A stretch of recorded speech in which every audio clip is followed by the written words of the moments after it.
ओम नमो नारायण। आप सभी को योगिनी एकादशी व्रत की हार्दिक शुभकामनाएं।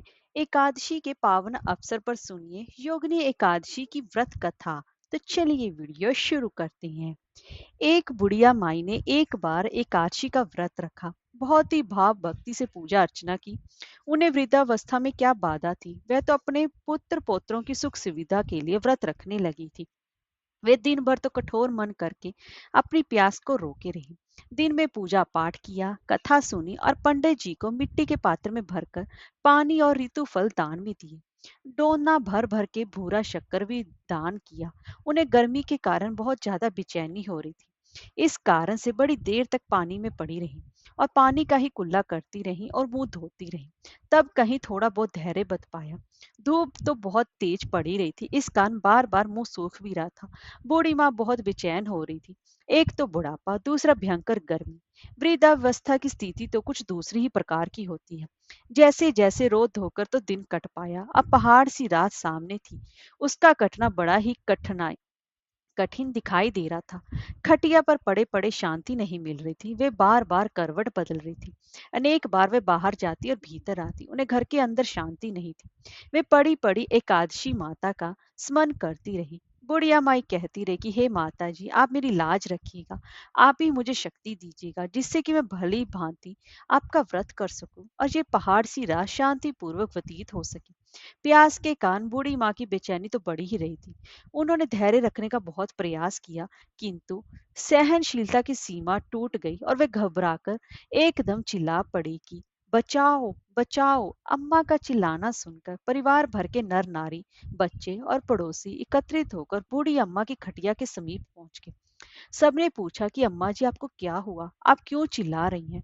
आप इस वृद्धावस्था में ये कठिन व्रत क्यों कर रही हैं? अम्मा जी, शक्ति से ही भक्ति होती है। थोड़ी देर में फिर से बोली, अरे हमारे तो प्राण ही निकले जा रहे हैं। मेरी छाती पर ठंडे पानी का घड़ा रख दीजिए। नातियों ने दादी की छाती पर ठंडे पानी का पात्र रख दिया। तब कहीं जाकर उन्हें थोड़ा बहुत आराम मिला और थोड़ी देर के लिए उन्होंने अपनी आंखें बंद कर ली।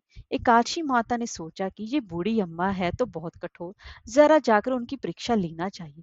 वे आधी रात को मुर्गा बनकर टेर लगाने लगी। मुर्गे की आवाज सुनकर बूढ़ी माँ जल्दी से उठी और बाहर जाकर आसमान की ओर देखा, किंतु आसमान में कहीं भी उन्हें पराते कालीन तारा दिखाई नहीं दिया।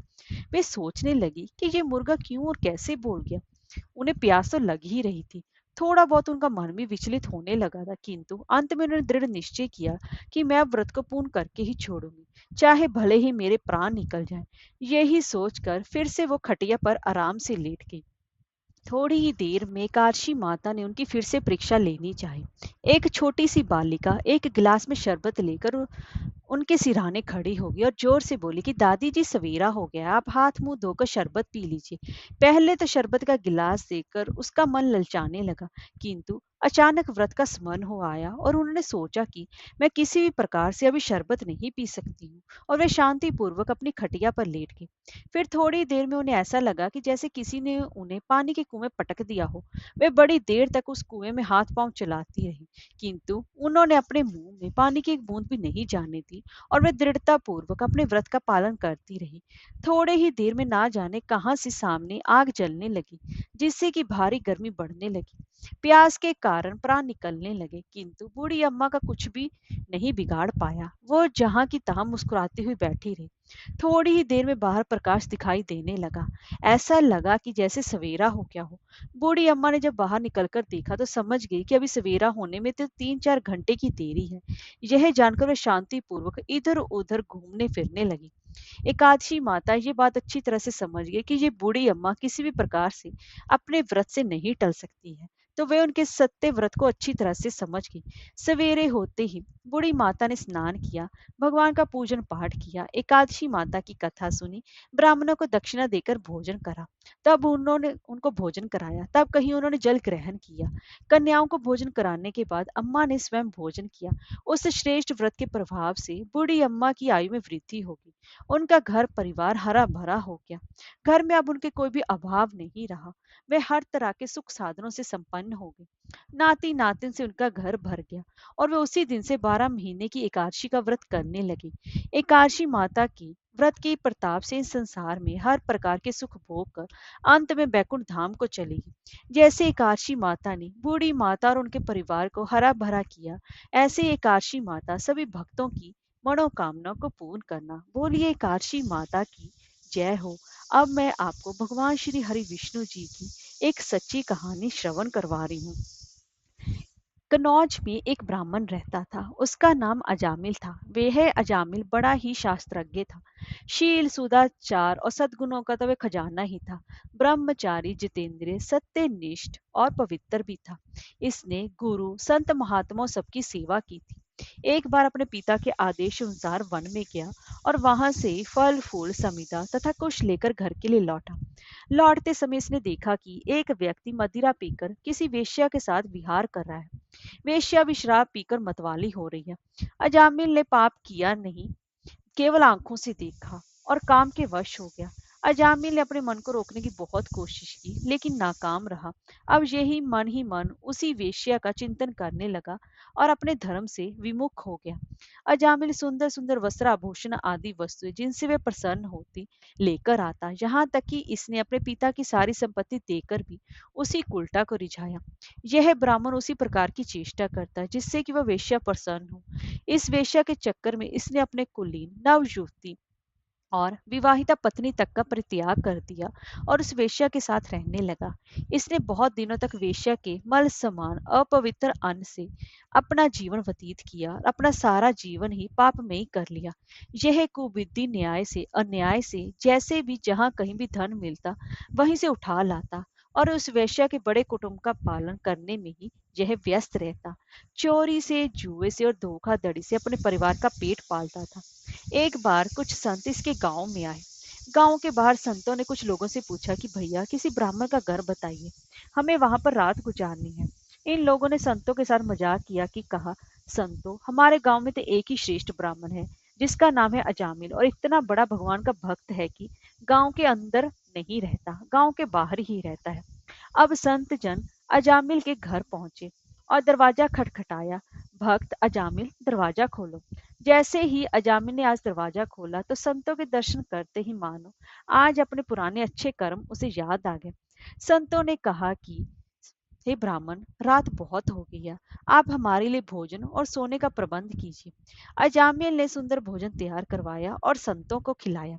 जब अजामिल ने संतों को सोने के लिए कहा तो संत कहते हैं, अजामिल हम प्रतिदिन सोने से पहले कीर्तन करते हैं, यदि आपको समस्या ना हो तो हम कीर्तन कर लें। अजामिल ने कहा, आप ही का घर है महाराज, जो दिल में आए सो करो। संतों ने सुंदर कीर्तन प्रारंभ किया और उस कीर्तन में अजामिल बैठा। सारी रात कीर्तन चला और अजामिल की आंखों से खूब आंसू गिरे, मानो आज आंखों से आंसू नहीं पाप धुल गए हैं। सारी रात भगवान का नाम लिया। जब सुबह हुई, संत जन चलने लगे तो अजामिल ने कहा, महात्माओं मुझे क्षमा कर दीजिए, मैं कोई भक्त वक्त नहीं हूँ, मैं तो एक महापापी हूँ, मैं वेश्या के साथ रहता हूँ और मुझे गांव से बाहर निकाल दिया गया है। केवल आपकी सेवा के लिए मैंने आपको भोजन करवाया, नहीं तो मुझसे बड़ा पापी कोई नहीं है। संतों ने कहा, अरे अजामिल, तूने ये बात हमें कल क्यों नहीं बताई? हम तेरे घर रुकते ही नहीं। अब तूने हमें आश्रय दिया है तो चिंता मत कर। ये बता तेरे घर में कितने बालक हैं? अजामिल ने बता दिया कि महाराज 9 बच्चे हैं और अभी ये गर्भवती है। संतों ने कहा कि इस बार जो तेरे संतान होगी वो तेरे पुत्र होगा और तू उसका नाम नारायण रखना। जा, तेरा कल्याण हो जाएगा। संत जन आशीर्वाद देकर चले गए। समय बीता, उसके पुत्र हुआ, नाम रखा नारायण। अजामिल अपने पुत्र नारायण में बहुत आसक्त था। अजामिल ने अपना संपूर्ण हृदय अपने बच्चे नारायण को सौंप दिया था। हर समय अजामिल कहता था, नारायण भोजन कर लो, नारायण पानी पी लो, नारायण तुम्हारे खेलने का समय है, तुम खेल लो। हर समय नारायण नारायण करता था। इस तरह 88 वर्ष बीत गए। वह अतिशय मूढ़ हो गया था। उसने इस बात का पता ही नहीं चला कि मृत्यु उसके सिर पर आ पहुंची है। अब वह अपने पुत्र बालक नारायण के संबंध में ही सोचने विचारने लगा। इतने में ही अजामिल ने देखा कि उसे ले जाने के लिए यमराज के दूत आए हैं और वह नारायण नारायण पुकारने लगा। भगवान के पार्षदों ने देखा, ये तो मरते समय हमारे स्वामी भगवान नारायण का नाम ले रहा है, उनके नाम का कीर्तन कर रहा है। अंत में बड़े वेग से झटपट वहां पहुंचे। उस समय यमराज के दूत दासीपति अजामिल के शरीर में से उसके सूक्ष्म शरीर को, आत्मा को खींच रहे थे। विष्णु दूतों ने बलपूर्वक रोक दिया। उनके रोकने पर यमराज के दूतों ने उनसे कहा, अरे धर्मराज की आज्ञा का निषेध करने वाले तुम लोग हो कौन? तुम किसके दूत हो और कहां से आए हो, और इसे ले जाने से हमें क्यों रोक रहे? जब यमदूतों ने इस प्रकार कहा, तब भगवान नारायण के आज्ञाकारी पार्षदों ने हंसकर कहा, यमदूतों, यदि तुम लोग सचमुच धर्मराज के आज्ञाकारी हो तो हमें धर्म का लक्षण और धर्म का तत्व सुनाओ। दंड का पात्र कौन है? यमदूतों ने कहा, वेदों ने जिन कर्मों का विधान किया है वे धर्म है, और जिनका निषेध किया है वो अधर्म है। वे स्वयं भगवान के स्वरूप हैं। वे उनके स्वाभाविक श्वास प्रश्वास एवं स्वयं प्रकाश ज्ञान है, ऐसा हमने सुना है। पाप कर्म करने वाले सभी मनुष्य अपने अपने कर्मों के अनुसार दंडनीय होते हैं। भगवान श्री हरि विष्णु जी के पार्षदों ने कहा, यमदूतों, ये बड़े आश्चर्य और खेद की बात है कि धर्मज्ञों की सभा में अधर्म प्रवेश कर रहा है, क्योंकि वहां निरपराध और अदंडनीय व्यक्तियों को व्यर्थ ही दंड दिया जाता है। यमदूतों, इसने कोटि कोटि जन्मों की पाप राशि का पूरा प्रायश्चित कर लिया है, क्योंकि इसने विवश होकर ही सही भगवान के परम कल्याण में नाम का उच्चारण तो किया है। जिस समय इसने नारायण इन चार अक्षरों का उच्चारण किया, उसी समय केवल उतने से ही इस पापी के समस्त पापों का प्रायश्चित हो गया। चोर, शराबी, मित्रद्रोही, ब्रह्मघाती, गुरु पत्नी गामी, ऐसे लोगों का संसार, स्त्री, राजा, पिता और गाय को मारने वाला, चाहे जैसा चाहे जितना बड़ा पापी हो, सभी के लिए यही इतना ही सबसे बड़ा प्रायश्चित है कि भगवान के नाम का जाप किया जाए। क्योंकि भगवान के नामों के उच्चारण से मनुष्य की बुद्धि भगवान के गुण, लीला और स्वरूप में रम जाती है, और स्वयं भगवान की उसके प्रति आत्मिक बुद्धि हो जाती है। तुम लोग अजामिल को मत ले जाओ, इसने ये सारे पापों का प्रायश्चित कर लिया है, क्योंकि इसने मरते समय भगवान के नाम का उच्चारण किया है। इस प्रकार भगवान के पार्षदों ने भागवत धर्म का पूरा पूरा निर्णय सुना दिया, और अजामिल को यमदूतों के पाश से छुड़ाकर मृत्यु के मुख से बचा लिया। भगवान की महिमा सुनने से अजामिल के हृदय में शीघ्र ही भक्ति का उदय हो गया।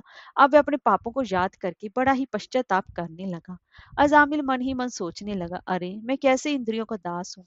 मैंने एक दासी के गर्भ से पुत्र उत्पन्न करके अपना ब्राह्मणत्व नष्ट कर दिया। ये बड़े दुख की बात है। धिक्कार है मुझे, मुझे बार बार धिक्कार है। मैं संतों के द्वारा निंदित हूँ, पाप आत्मा हूँ। मैंने अपने कुल में कलंक का टीका लगा दिया। मेरे माँ बाप बूढ़े और तपस्वी थे, मैंने उनका भी परित्याग कर दिया। मैं कितना कृत घन हूँ। मैं अवश्य ही अत्यंत भयावने नरक में गिरूंगा, जिसमें कि गिरकर धर्मघाती पापात्मा कामी पुरुष अनेकों प्रकार की यम यातना भोगते हैं। कहाँ तो मैं महाकपटी, पापी, निर्लज और ब्रह्म तेज को नष्ट करने वाला, और कहाँ भगवान का वह परम मंगल में नारायण नाम। अब मैं अपने मन, इंद्रिय और प्राणों को वश में करके ऐसा प्रयत्न करूंगा कि फिर अपने को घोर अंधकार में नरक में ना डालूं।